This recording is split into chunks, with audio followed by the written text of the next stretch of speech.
Imagine a world where there were people with no morals, and there were no virtuous deeds being taught to our children or even our young adults.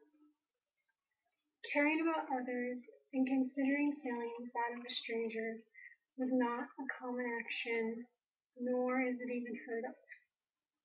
Crime, sin, hate, pain, grief, and sorrow enveloped our streets and our homes.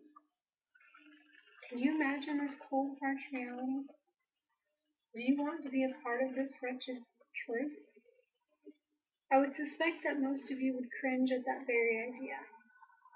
However, by eliminating that one word from something as simple as from our children's schools, we are choosing to abolish the creator of all good from our lives a little each day. We are opting from his very existence and what misery it will bring. It starts with our ever impressionable children. Then it will move to our courtrooms where justice is expected to be delivered. Slowly he will be removed from our lives and everything that ever embodied his grace and name. By doing this, we are fabricating our own hell on earth. This is not a world that I want my children to grow and prosper in, and it should not be a world that you desire either. Matthew 10:32-33. Whoever acknowledges me before others, I will also acknowledge before my Father in heaven. But whoever disowns me before others, I will also disown before my Father in heaven. Our nation's pledge is an honorable legacy, as are the words that embody the oath of allegiance. Now that I have your attention, let's look at what appalling choices are being considered on our behalf all over our country. The removal of God from the nation's pledge is being highly considered around the world today. The idea of singling out one God and certain individuals' opinions is not ethical. Atheists believe that their constitutional rights are not being upheld if they are forced to recite the pledge with the words "under God." Some even believe that they should not be forced to recite the pledge altogether. I say, what about Christians' rights? Are they no longer relevant now that God is no longer popular in their eyes? The controversy has even upscaled to having the pledge removed from school systems completely. If this sort of action does take place, what kind of evil breeding ground are we creating for our children? There was a time when the mere utter of the word sex was not allowed on television. That standard has obviously been lifted, as well as other ethics, and look at what kind of garbage is on our televisions today. If we take away what little values we have from locations that is meant to educate and protect our young people, we're asking for even more trouble for our young children to endure.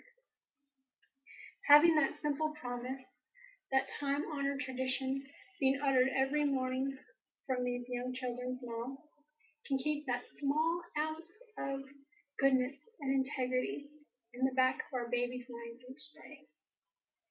Now that we have an idea of what is taking place right now, let's look at the callous realism of what this consideration has produced. Harsh realities and anticipated despair is what this idea has brought upon our society. NBC has removed Under God during live broadcastings. Courtrooms have already begun removal. Individuals are being held in contempt today for the oppression. Society is being urged to remove God from their daily tasks if it does not involve a church. Now that we have discussed some examples of what this debate has ignited, let's look at why it is essential for God to stay where he has been for all these years.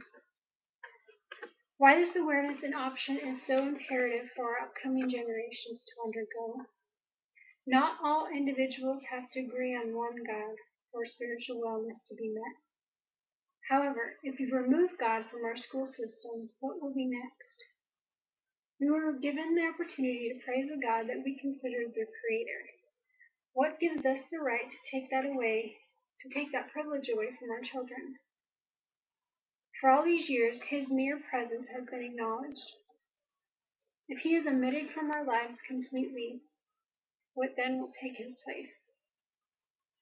Now you should have a clear understanding of why the removal of God may only seem to be a small change to please a select few, but can quickly escalate into greater tribulation. We have come a long way since the words "under God" was added to our nation's pledge in 1954. Our nation has endured many trials and tribulations. We have recited the oath with faith in our country and believed many times united. An understanding of shared spiritual belief was clearly on more mutual terms than earlier times. However, this has always been a country of individual rights and beliefs. Why do people all of a sudden feel they should take away spiritual gratitude from others completely, when an acceptance of their diverse principles has continuously been recognized and not subjected?